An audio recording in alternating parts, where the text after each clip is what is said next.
చిన్నతనం నుంచి ఇదే రోడ్డు డొంకల్ రోడ్డు 15 సంవత్సరాలు బట్టి ఈ రోడ్డు మీద చాలా ఇబ్బందులు పడుతున్నాం. వర్షం పడితే జడపల్లి తండా నుంచి కంచుపోటు తండా మాదిపాడుకు రావాలంటే మాకు 30 గంట పట్టేది. బైకుల మీద పడటం, వర్షం వస్తే భారీ ఇబ్బంది. పాలకులు వచ్చారు, పార్టీలు మారినాయి. అడిగాం, కన్నాలు వచ్చిన శ్రీధర్ గారికి అడిగాం. ఏ పార్టీ అయినా కానీ కనీసం ఇప్పుడు దాకా మా తండాలను గుర్తించి చెబుతారు పోతారు కానీ ఎవరు తట్టమట్టే వేసిన వాళ్ళు లేరు.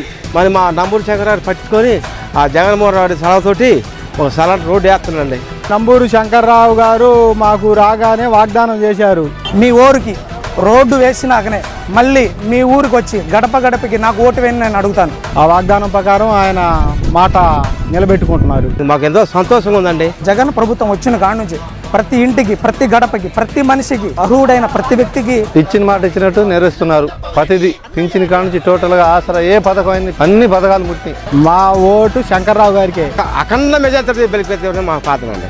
ఆయనకి బంపర్ మెజార్టీతో గెలిపిస్తామని తండా ఓట్లు అన్ని ఉమ్మడిగా 2 తండాలు ఏకపక్షంగా ఎమ్మెల్యేగా శంకర్రావు గారికి వేస్తాం. పక్కా జగన్మోహన్ రెడ్డి గారికి, శంకర్రావు గారికి. జై శంకరన్న, జై జగన్ అన్న. తిరుగులేని బాణమే ఆయన.